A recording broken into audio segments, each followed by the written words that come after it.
ശ്രീ ബൽദേവ് സച്ചിദാനന്ദൻ, ഇവിടെ കോഴിക്കോട് കേന്ദ്രീകരിച്ചുള്ള വിഭാഗീയതയാണ് ഈ പ്രശ്നം പൊതുസമൂഹത്തിലേക്ക് എത്തപ്പെട്ടത് എന്നാണ് അറിയാൻ സാധിക്കുന്നത്. കാരണം സംസ്ഥാന കമ്മിറ്റി ജില്ലാ കമ്മിറ്റിയോട് അതൃപ്തി രേഖപ്പെടുത്തുമ്പോൾ പറഞ്ഞത് കഴിഞ്ഞ 8 മാസമായി ഇത് ജില്ലാ കമ്മിറ്റിക്ക് അറിയാമായിരുന്നു, ഇത് വലിച്ചിഴയ്ക്കുകയായിരുന്നു ഒരു നടപടിയിലേക്ക് പോകാതെ എന്നുള്ളത്. അതായത് ഒരു നടപടിയിലേക്ക് പോകാതെ എന്നുള്ളതല്ല, 8 മാസമായി ഇതെങ്ങനെ ഒതുക്കി തീർക്കാം എന്നുള്ള തത്രപ്പാട് തന്നെയായിരുന്നു ജില്ലാ കമ്മിറ്റിക്ക്. പക്ഷേ ഈ വീതം വയ്ക്കലിൽ വന്ന അതൃപ്തിയിൽ ഇത് ആരൊക്കെയോ പുറത്തു കൊണ്ടുവന്നു, അങ്ങനെ പൊതുസമൂഹം അറിഞ്ഞു. പിന്നീട് വളരെ പെട്ടെന്ന് തന്നെ എങ്ങനെയെങ്കിലും ഒതുക്കി തീർക്കാം എന്നുള്ള തത്രപ്പാടായിരുന്നു ജില്ലാ കമ്മിറ്റിക്കും സംസ്ഥാന കമ്മിറ്റിക്കും ഒക്കെ. അതല്ലേ ഇതിന്റെ ഫലം? സംസ്ഥാന കമ്മിറ്റി ജില്ലാ കമ്മിറ്റിയോട് ആവശ്യപ്പെട്ടെന്നും ജില്ലാ കമ്മിറ്റി ഏരിയ കമ്മിറ്റിയോട് ആവശ്യപ്പെട്ടതൊക്കെ ആരാ ബഹുമാനപ്പെട്ട രോഹിണിയോട് പറഞ്ഞേ? ഇത് നിങ്ങൾ കുറെ പത്രക്കാരും മാധ്യമങ്ങളും പറഞ്ഞല്ലേ. സംസ്ഥാന കമ്മിറ്റി നേരത്തെ ആവശ്യപ്പെട്ടിരുന്നു, ജില്ലാ കമ്മിറ്റി നേരത്തെ ആവശ്യപ്പെട്ടിരുന്നു. ഇങ്ങനെ ഇത് ആര് പറഞ്ഞു? നിങ്ങൾ തന്നെ കുറെ ഗോസിപ്പുകളോ അല്ലെങ്കിൽ ചില സ്പെക്കുലേഷൻസിന്റെ ഒക്കെ അടിസ്ഥാനത്തിൽ നിങ്ങൾ തന്നെ പറഞ്ഞുണ്ടാക്കി. ഇത് 8 മാസത്തിൽ എപ്പോഴാണ് ഇത് പുറത്തു വന്നത്? അങ്ങനെയാണെങ്കിൽ സംസ്ഥാന കമ്മിറ്റിയിൽ മുഹമ്മദ് റിയാസ് ഈ വിഷയത്തിൽ പരാതി ഉന്നയിച്ചിരുന്നു എന്ന് പറയുന്നുണ്ടല്ലോ, അതില്ല എന്നാണോ താങ്കൾ പറയുന്നത്? എന്ന് ആര് പറഞ്ഞു? നിങ്ങളോട് ആരെങ്കിലും പറഞ്ഞു? ഞാൻ ഗോവിന്ദ മാഷ് പറഞ്ഞു റിയാസിന് ഇവിടെ പരാതി ഒന്നും. ഗോവിന്ദൻ മാഷ് ആദ്യം മുതലേ പറയുന്നത് യാതൊരു വിധത്തിലുള്ള പരാതിയുമില്ല. PSC കോഴ മാധ്യമ സൃഷ്ടി, കോഴ വിവാദ മാധ്യമ സൃഷ്ടി, പ്രമോദ് കോട്ടുളിക്ക് പണം കൈമാറി എന്നുള്ളത് മാധ്യമ സൃഷ്ടി, ഇതാണല്ലോ CPM-ന്റെയും പാർട്ടിയുടെയും പ്രതിരോധം. ഞാനൊന്ന് പറഞ്ഞോട്ടെ രൂപി. അതായത് ഈ സംഭവത്തെ കുറിച്ച് നമ്മളൊക്കെ ചർച്ച ചെയ്യാൻ തുടങ്ങിയിരുന്ന ഈ പരാതിക്കാരൻ വന്ന് ഞാൻ 24 വളരെ കുറച്ച് ദിവസമായുള്ളൂ. നിങ്ങൾ വെറുതെ 8 മാസത്തിന് പാർട്ടിക്ക് പരാതി കിട്ടിയത്. ഈ സംഭവം പുറത്ത് വന്നിട്ട് ഈ ജൂലൈ മാസത്തിലാണ് ഈ സംഭവം അദ്ദേഹം പറയുകയും ചർച്ച ചെയ്യാൻ തുടങ്ങിയത്. അതിനുശേഷമാണ് മാധ്യമങ്ങളൊക്കെ പറയുന്നത്. ഇപ്പോൾ പല മാധ്യമങ്ങളും പറഞ്ഞ് 8 മാസത്തിന് മുമ്പ് സ്റ്റേറ്റ് കമ്മിറ്റി റിപ്പോർട്ട് വന്നു, 3 മാസത്തിന് മുമ്പ് ജില്ലാ കമ്മിറ്റി റിപ്പോർട്ട് വന്നു. ഇങ്ങനെയൊന്നും അവിടേക്കും റിപ്പോർട്ട് വന്നിട്ടില്ല. വന്നെങ്കിൽ ഇത് ആരും അറിയാതെ എന്നെ ഒതുക്കി തീക്കാൻ കഴിവുള്ളൊരു പാർട്ടിയാണത്. ഈ സംഭവം പുറത്ത് ആരും അറിയത്തില്ലായിരുന്നു. അതെ, അതാണ് ശ്രീ ബൽദേവ് ചോദിച്ചത്. ഇത് ആരും അറിയാതെ ഒതുക്കി തീർക്കുമായിരുന്നു. പക്ഷേ വിഭാഗീയത, പണം വീതം വയ്ക്കുന്നതിലെ അതൃപ്തി, മുഹമ്മദ് റിയാസിനെതിരായ ചില അതൃപ്തി, ഇതൊക്കെ തന്നെയല്ലേ പുറത്തേക്ക് കൊണ്ടുവന്നത്? ഞാനത് പറയണ്ട. ഞാൻ പറയുമ്പോൾ രോഹിണി എന്നെ ഇന്റർവ്യൂ അറിയാം, അവർ പറയും മിണ്ടാതിരിക്കുക, ഞാൻ പറയുമ്പോൾ ഇന്റർവ്യൂ അറിയാം. അപ്പൊ ഇത് പരാതിക്കാരൻ പുറത്തു വന്ന് ഇങ്ങനെ എനിക്ക് ഇത്ര ലക്ഷം രൂപ കൊടുത്തിട്ടുണ്ട്, അത് PSC മെമ്പർക്ക് വേണ്ടിയാണ്, അത് ഇന്നാളുടെ കയ്യിലാണ് കൊടുത്തിരിക്കുന്നത് ഏരിയ കമ്മിറ്റി മെമ്പർ. ഇതിനകത്ത് ഞാൻ വളരെ കൂടുതൽ ബഹുമാനിക്കുന്ന രാംകുമാർ സാർ പറഞ്ഞ സെക്ഷൻ നിൽക്കത്തേയില്ല. കാര്യം അയാളുടെ പരാതിയിൽ ഒരിടത്തും ഒരു വാചകത്തിലും ഞാൻ ഇതൊരു MLA-ക്കോ MP-ക്കോ മന്ത്രിക്കോ ഒരു പഞ്ചായത്ത് മെമ്പർക്ക് കൊടുക്കാനാണെന്ന് ഒരിക്കലും പറഞ്ഞിട്ടില്ല.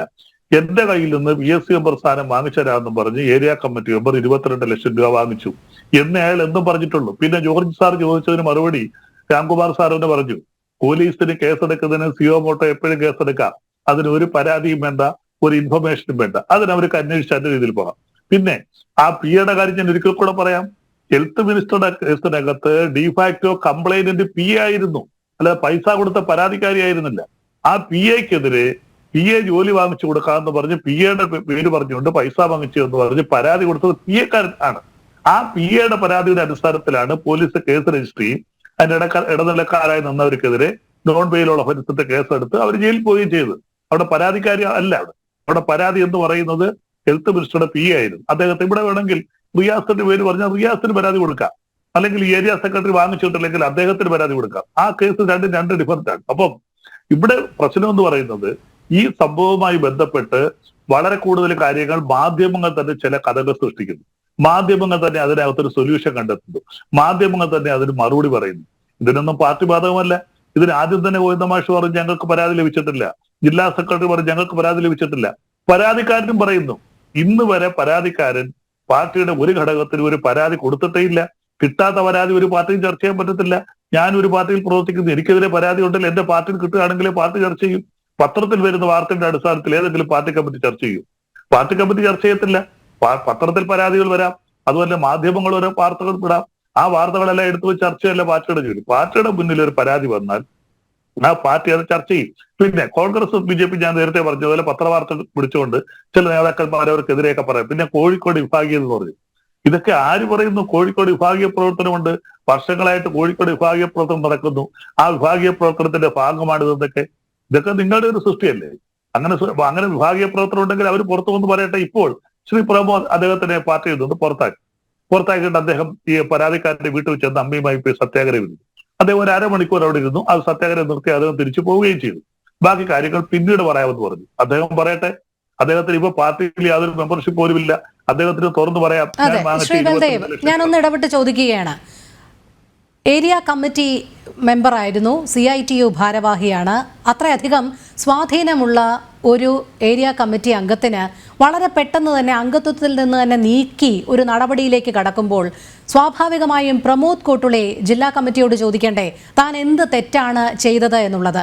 ആ വ്യക്തിയോട് മറുപടി പറയേണ്ട ബാധ്യത ജില്ലാ കമ്മിറ്റിക്കുണ്ടല്ലോ. ഇവിടെ ഇരു കൂട്ടരും മൗനം പാലിക്കുകയാണ്. പ്രമോദ് കോട്ടുളി മാധ്യമങ്ങൾക്ക് മുൻപാകെ വരുന്നുണ്ട്. താൻ എന്ത് തെറ്റ് ചെയ്തു, തന്നെ എന്തിനാണ് പുറത്താക്കിയത്, തൻ്റെ അമ്മയും മകനും കൂടെയുണ്ട്, പാർട്ടിക്കാരനല്ലാത്തത് കൊണ്ട് തന്നെ എനിക്കിപ്പോൾ പൊതുസമൂഹത്തിൽ എന്തും പറയാം എന്നൊക്കെയുള്ള വാചകങ്ങൾ നടത്തുന്നുണ്ട്. പക്ഷേ അതല്ലാതെ തന്നെ ആര് കരുവാക്കി, തന്നെ ആര് ബലിയാടാക്കി എന്നുള്ളത് പ്രമോദ് കോട്ടുളി ബോധപൂർവം പറയാതെ ഇരിക്കുക തന്നെയാണ് എന്നല്ലേ ഇതിൽ നിന്ന് മനസ്സിലാക്കേണ്ടത്?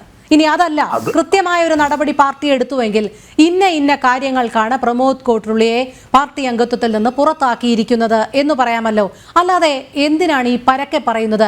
സൽപ്പേരിന് കളങ്കമുണ്ടാക്കി. എന്താണ് പ്രമോദ് കോട്ടുള്ളി ചെയ്തത്? സൽപ്പേരിന് കളങ്കമുണ്ടാക്കത്തക്ക വിധം എന്താണ് പ്രമോദ് കോട്ടുള്ളി ചെയ്തത് എന്ന് വ്യക്തമാക്കണ്ടേ? പാർട്ടി അച്ചടക്ക ലംഘനം നടത്തി. ശരി, എന്ത് അച്ചടക്ക ലംഘനമാണ് നടത്തിയത് അത് വ്യക്തമാക്കണ്ടേ? ഇത് വെറുതെ ഇങ്ങനെ കുറെ വാചക കസർത്തുകളിൽ മാത്രമായി ഒതുക്കാൻ സാധിക്കുമോ? ഇത് ഞാൻ തുടക്കത്തിലെ പറഞ്ഞില്ല, നിങ്ങളുടെ കാഴ്ചപ്പാടുകളൊന്നുമല്ല കമ്മ്യൂണിസ്റ്റ് പാർട്ടിയുടേത്. പാർട്ടിയുടെ ജില്ലാ കമ്മിറ്റിയിൽ അവിടെ നിന്നുള്ള സംസ്ഥാന കമ്മിറ്റി അംഗങ്ങൾ ഉൾപ്പെടെ പങ്കെടുത്തിരുന്നു. ഈ കാര്യങ്ങൾ 3-4 മണിക്കൂർ ചർച്ച ചെയ്ത് പാർട്ടിക്കുള്ളിൽ എന്ത് തീരുമാനം വേണമെങ്കിലും എടുക്കാം.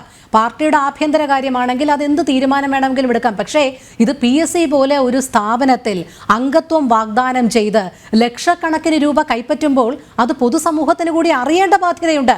അതപ്പോൾ പാർട്ടിയുടെ ആഭ്യന്തര കാര്യമാകില്ല. അത് പൊതുസമൂഹത്തിന് മുൻപാകെ കൊണ്ടുവന്നേ മതിയാകുകയുള്ളൂ. രോഹിണി, അങ്ങനെ ഒരു പരാതി പാർട്ടിയിലില്ല. നിങ്ങൾ ഈ പറയുന്ന പരാതി പാർട്ടിയിലില്ല. ശരി, അത് തന്നെയാണ് ഞാൻ വീണ്ടും ആവർത്തിക്കുന്നത്. പരാതിയില്ല എന്ന് തന്നെ വെച്ചോളൂ. അങ്ങനെയാണെങ്കിൽ അങ്ങേയറ്റം സ്വാധീന ശക്തിയുള്ള പ്രമോദ് കോട്ടുള്ളിക്കെതിരെ പാർട്ടി എന്തിന് നടപടിയെടുത്തു? അത് തുടക്കത്തിലെ പാർട്ടി ജില്ലാ സെക്രട്ടറി നിങ്ങളുടെ എല്ലാ പത്രങ്ങളും ഉണ്ടായിരുന്നല്ലോ. ഞാൻ ജില്ലാ സെക്രട്ടറി നൽകുന്നത് അച്ചടക്ക ലംഘനം, സൽപ്പേരിന് കളങ്കമുണ്ടാക്കി. ചോദിക്കുന്നത് എന്ത് അച്ചടക്ക ലംഘനം, എന്ത് അച്ചടക്ക ലംഘനം എന്ന് പാർട്ടിക്ക് വിശദീകരിക്കാം. ഒരു കാര്യം, കമ്മ്യൂണിസ്റ്റ് പാർട്ടിയെ സംബന്ധിച്ച് ഒരാളിനെ പുറത്താക്കുന്നതിന് അച്ചടക്ക ലംഘനത്തിനും പാർട്ടി വിരുദ്ധ പ്രവർത്തനത്തിനും പുറത്താക്കിയെന്ന് ഒറ്റ വാക്കല പറയുന്നത്. അങ്ങനെയാണെങ്കിൽ പ്രമോദ് കോട്ടുള്ളിക്കെതിരെ നേരത്തെ എടുക്കാത്തത് എന്തേ? ഈ PSC കോഴ ആരോപണം വന്നതിന് ശേഷം പെട്ടെന്നൊരു അച്ചടക്ക ലംഘനവും സൽപ്പേരിന് കളങ്കമുണ്ടാക്കലും എങ്ങനെ സംഭവിച്ചു? ഇതൊക്കെ പാർട്ടിയല്ലേ തീരുമാനിക്കുന്നത്, നിങ്ങളാണോ തീരുമാനിക്കുന്നത്? ശരി, വീണ്ടും അതേ പ്രതിരോധത്തിൽ തന്നെയാണ് താങ്കൾ എത്തുന്നത്.